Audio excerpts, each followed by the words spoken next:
Dell. I'm David Jacoby. And on the cool check-in. It's Halloween. What do? We get the people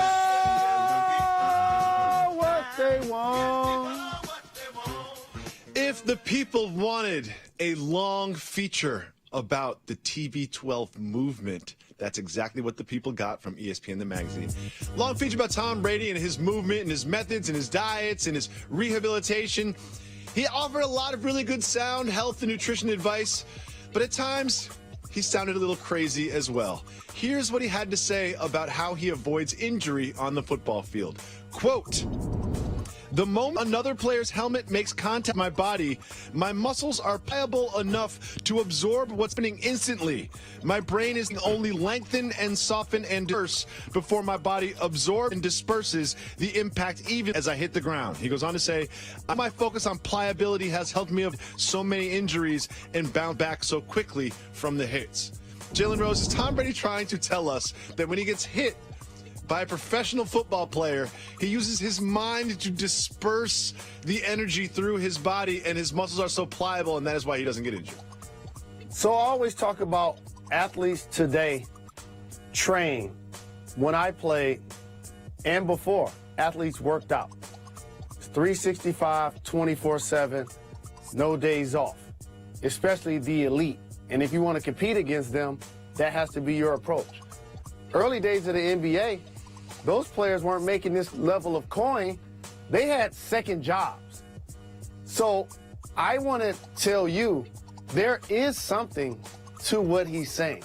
Okay. It's not the sole reason why he's been able to stay virtually injury-free for most of his career. We know about the horrific knee injury that he once suffered, walked off on his own 2 feet, and didn't come back that year. But for the most part, relatively healthy in his future Hall of Fame 5-championship career. I agree. I think nutrition helps. I think working out helps. I think all of that stuff helps. But when he gets to the part where he says he gets hit by a player's helmet and then focuses on the softness of his muscles, that's where he loses me. Are you going with him there? I'm going with him there. Oh, no. It happens not necessarily in sports that aren't as physical or don't contain as much contact, say basketball, but in sports like football and MMA, that in theory is something that allows you to absorb a lot of the pain that you're going to endure. And how your muscle is trained and how your mind digests that information allows you, it's almost like an inhale, exhale. It's almost like resistance training. It does exist, and I understand where he's coming from. I do not understand where he's coming from, but perhaps it's because I've never inhaled. They also say that he says that athletes should not blame the sport or the age when they get injured, but their own habits. Like, is you still with him on this, that you shouldn't blame age when you get injured? Like, it's not even a factor? I'm not rolling, because if you look at what happened to Gordon Hayward in basketball, something he couldn't control. How about Zach Miller in football? His horrific leg injury, they're not talking about whether he could play football again. They're worried about saving his leg. So you see situations that are going to take place in sports that you just can't avoid. So I'm not rolling with him on that, but there is something to be said, and it's a life trait too. It's not just about sports. Usually successful people, beyond luck and the abilities they were given to them and the work ethic they may have, there is something to be said for your sacrifice, your discipline, your focus, how much you put into your craft. And for those, there isn't an accident that they become all-time greats in his case, but in life beyond sports, successful in your own right. I would say that you were very successful as a professional basketball player. You're an all-time great off the court and in the rest of your life. So I want to ask you this question. Tom Brady says he goes to sleep every night at 9 p.m. in a room that is uncontaminated by technology and pet dander, and that he sleeps in biometric recovery wear. Jalen Rose, how would your life and career be different if you went to sleep during your professional career every night at 9 p.m.? I know, man, I tell you. Them Louis XIII bottles, and Cristal, and adult beverages. You put a lot of that money back in the economy. I feel like the GDP of the country would have dipped for like 5 years if you went to sleep every night at 9 p.m. But again, I definitely appreciate him sharing this information. And for those that want to be successful, there's a level of sacrifice that you have to endure. He's basically saying, while other guys are out kicking it, posting on IG and or checking their Twitter mentions all night, I'm actually in bed getting rest. There is something to how much your brain could absorb. Think about your mind as a computer. Think about it as a telephone. There's only so much you can consume, so much noise, that ultimately it affects your performance and whatever you do. Don't you feel like part of this is just kind of like he's trying to keep up this image and he doesn't really live this clean lifestyle that he's always talking about and selling to people? Is there a part of you that believes that some of this is kind of a sham to make money? It's not an image. Like when people like Tom Brady and Jay-Z, who are married to Giselle and Beyonce, but still have the level of discipline to still go out and be all-time greats at what they do, it shows you how not being content about your surroundings, but still have a thirst for excellence is something that can be unmatched in most people. Those are two really good examples. Well, it certainly sounds like the Patriots have bought into the TB12 movement, because not only did they trade Jacoby Brissett earlier in the season, future face of the league, they've also traded Jimmy Garoppolo to the 49ers for a second-round pick. Do you think the Patriots are so convinced that Tom Brady can play until he's 43, 44, 45 that they do not need these backup quarterbacks that look like they were in succession to one day be the starter in New England? The one thing that people can't overlook, and Bill Belichick is literally going to be in the conversation of all-time great football minds, when you go into a previous season and you have three quarterbacks, the second and the third string in Garoppolo and Brissett have relative success when they play. And on this date, neither one of those guys are on the roster. You know what that really tells me? That Bill Belichick doesn't think they're as good as we do. Ooh, interesting. And also, it tells me that I like Jimmy Garoppolo, but man, there's going to be a diamond in the rough that I could grab in this year's draft in the second round that I'm going to pay on a rookie scale initially that I feel is going to be just as good, probably more mobile. Look at where the game is going.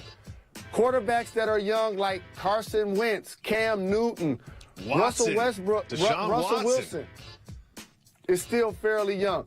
These guys have big arms in the pocket, but man, they're really mobile. And Garoppolo isn't that level of player. I hope that he has a great opportunity to start and prove that he deserves this opportunity, but he also got injured early in his career. So can he stay healthy? Can he be productive in San Francisco? It remains to be seen. Quickly, Jay Ajayi has been traded to the team in the NFL with the best record, the Philadelphia Eagles. They added Ajayi. They just gave away a fourth-round pick. Do you think this makes them NFC Championship level team? Seattle's going for it, too. Adding Brown on the offensive line, who basically Houston traded him because of his stance away from football. I talked about Philly on this program being what I saw, along with KC, the most complete teams in the league. What I mean is Carson Wentz is just an actual football player that plays quarterback. You got two backs back there, LeGarrette Blount, short yardage that can bust one long. Now you have Jay Ajayi, who had 3 200-yard rushing games just last year. I don't know what Miami Dolphins are doing. Maybe they're hanging out with the coach that they fired. They got tall receivers that can also go deep. They got the tight end, Zach Ertz, that can get up the field and make plays. And they got a ferocious defense that covers, that rushes the quarterback, that's physical, plays side to side. I like what Philly is doing, but I also like the addition of Seattle. Their Legion lost a little boom against Deshaun Watson and a couple of teams early in the year. Let's see if they can get that back. But you can't be mad at what Philly's doing. Coming up next on Jalen Jacoby, do you think it was a coincidence that Jadeveon Clowney dressed up as an inmate on Halloween? I don't. You don't want to talk about Sylvester Stallone? I remember You don't know who Sylvester Stallone is. I remember Saturday Night Live, Saturday Night Fever. Okay. You remember Sylvester Stallone dancing around in that one? Remember Sylvester Stallone dancing in the white suit in Saturday Night Fever? You remember that? Is that the name of it? That was John Travolta that time, man. Yeah. I don't know why I get them confused. Oh, you know why? The Don't movie say it. Face Off, but that's Nicolas Cage. That got me all just... Okay, now you buried yourself. Yeah, that got you me dug all yourself just, a yeah. hole. You put the dirt on top of the hole, and now you just put the gravestone right on it and said, "Here lies Jalen Rose, a man who thought John Travolta, Nicolas Cage, and Sylvester Stallone one person."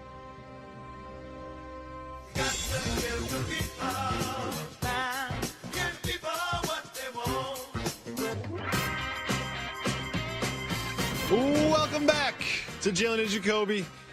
Happy Halloween to all of you and to you, my brother, Mr. Rose. Happy Halloween, my brother. Jadeveon Clowney dressed up on Halloween. No, he wasn't a clown. He dressed up as an inmate. Now, Houston Texans PR department very quickly got out in front of this one and said, this was not supposed to be a reference to what owner Bob McNair said about the team at the October 18th meeting. He just happened to be dressed up as an inmate after the owner of the team had referred to NFL players as inmates potentially running the prison. Jalen, do you believe the Houston Texans PR department? No. No, me neither. How about this? That's why it's important in a country where we have the liberties of speech and freedom that people that are conscious and have a level of power exercise it in situations like this. You saw what happened to Mr. Brown. He held out for a few weeks. He always had issues with the way their owner conducted himself, whether it's talking about Obama being elected, how certain people were unhappy about it, the protest and how he approached it, and you mentioned how he handled his comments at the owners' meeting. So it's one thing for a guy on the practice squad to decide he doesn't want to practice, but guess what they're going to do with him? They'll just cut him. But you're not going to do that to DeAndre Hopkins. No. It's another thing for the third-string pass rusher to do this. You can just cut him. But see, you can't do that to Jadeveon Clowney. So I appreciate how he handled it and forced now the team to make a statement about it. And if you're the team PR department, let me just give you a little advice. Just don't lie. You know what I mean? Just say we weren't aware of his motivation or whatever, but you don't have to tell us it has nothing to do with the fact that the owner called NFL players inmates running a prison. But let's move on, Jalen. Let's celebrate Halloween. Let's enjoy this. There have been some excellent costumes so far that we've seen from the world of sports, and we're going to pit some of those up against each other as we celebrate this Halloween evening. First up, we have horror movie costumes. We have Steph Curry, who rolled up on a bike with the Jigsaw theme playing from a speaker, dressed up as Jigsaw. Excellent horror movie costume. And then, not to be outdone by the Warriors yet again, LeBron James had this very, very, very high production value Pennywise getup going. The best thing about his Pennywise costume, of course, was that he did not have to change his hairline to put the wig on. Sorry, LeBron, I had to. Who do you got, Steph or LeBron, in the face-off of the horror movies? I really like both of them. And Okay. also for LeBron, don't sleep on, he just talked about being cheap recently, so I think it's a playoff of that also. I like Steph's because I was scared.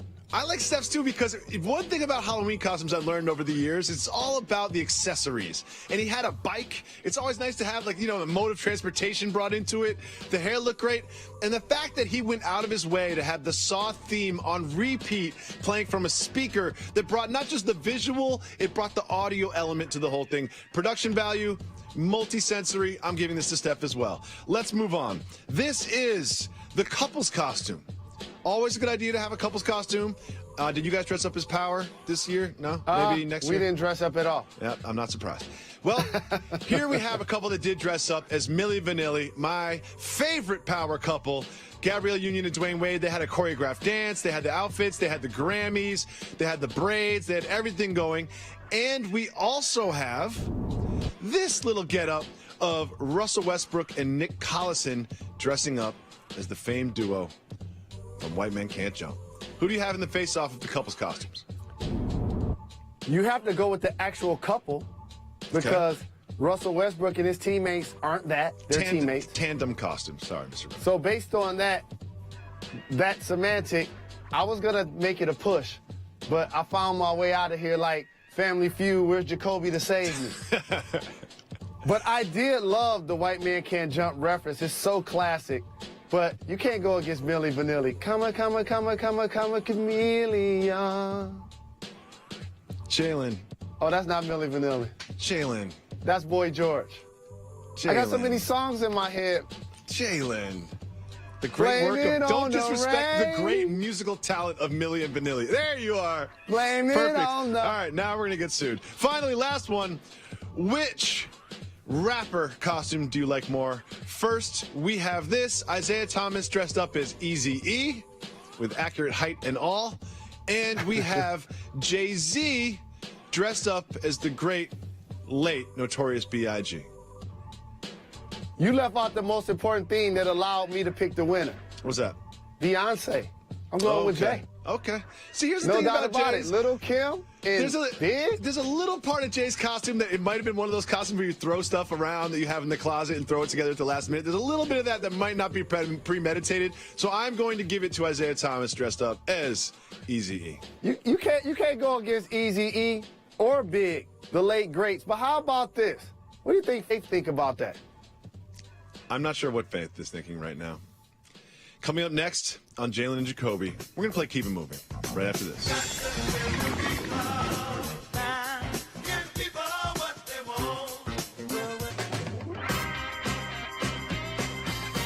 Welcome back to Jalen and Jacoby. Not everything is worth discussing in the world of sports and pop culture. We separate the good from the bad in a segment called Keep It Moving. We be moving, you know, we keep it moving. Jalen Rose, if you want to talk about it, you say hit the brakes. And if you don't, me and you and Method Man just keep it moving. We be moving, you know, we keep it moving. Vanity Fair did a profile on supreme power couple J-Lo and A-Rod and revealed something interesting about their first date. Keep it moving or hit the brakes? Hit the brake. While on their first date, Alex Rodriguez was explaining that he wasn't sure if it was a date or not. I believe they were at a baseball game. Around the third or fourth inning, she revealed that she was single. He then went to the bathroom and texted her from the bathroom about how sexy she looked. Do you support this method of, what am I going to call this, of flirting? I support whatever he did because the last time I checked, they're holding hands when they're together. So it worked. Early on in a date, I think it's a little early to go with like the flirting over text. I think maybe you should look your cohort in the eyes and tell them that you think that they're sexy before you look at your phone and text them. I think it's kind of a soft move personally, but at the end of the day, he's A-Rod, she's J-Lo. I mean, it's hard for me to keep up. Selena back with Justin. Gigi Hadid with Drake. What's going on with The Weeknd? I'm sure The Weeknd will have a great weekend. Kristaps Porzingis did something absolutely bonkers in his latest game. Keep moving or hit the brakes. He shot it from deep. Scored 30 and 5 out of the first 6. Keep it moving. I like what I'm seeing from the Knicks. You'll never believe this, but there's a poll that shows that people don't trust the NCAA when it comes to sports. Hit the brakes. NCAA President Mark Emmert shared the following poll results that reveal that 79% of people say big schools put money ahead of student athletes, 69% said those big universities are more of a problem than a solution, and 51% said the NCAA is part of the problem. Does any of this surprise you whatsoever? I've been talking about this for 25 years, and I've seen the tone of media members change as well as fans. At first, it was shut up and be happy that you're getting a scholarship. I have college loans to pay. Then they started to realize, like, wait a minute, you can't go straight to the league right after high school? You can't have a job while you're in college? Your coach makes money from the school, the shoe company, television, radio, all of these revenue streams, and you don't get paid anything for your labor? Now that tide has turned, and I'm happy about it. Next, Lonzo Ball performed his song, at a birthday party at Dave & Buster's. Do you want to see this? Keep moving or hit the brakes? Hit the brake. Well, here it is then. Video of Lonzo Ball and some friends of his at Dave & Buster's celebrating his birthday, doing some dancing, wearing some very tight pantsing. And I just want to remind our audience that this is the image of a man who said Nas was irrelevant. Jalen, are you going to stand for Nas slander on this program? Not at all. Not in any way, shape, or form. I'll tell you what, after you watch that video, I want you to Google a song. It's called Live at the Barbecue.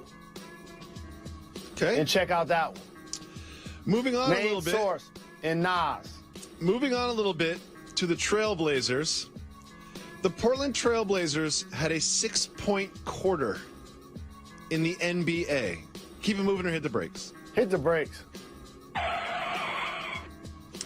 On Monday night, the Blazers missed 20 shots in a row at home against the Raptors and got 6 points in the quarter.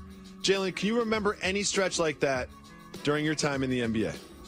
I remember being a member of the Pacers when we played against Portland, and I want to say at the time it was their largest deficit in franchise history. I think we beat them by 55 points. Dubious things happen like that in the NBA game. Finally, strawberry pizza is a thing. Keep it moving or hit the brakes. Well, you're the pizza expert, but keep it moving. Let's keep it moving. We'll be back tomorrow on Jalen and Jacoby. Enjoy Halloween night. Stay safe.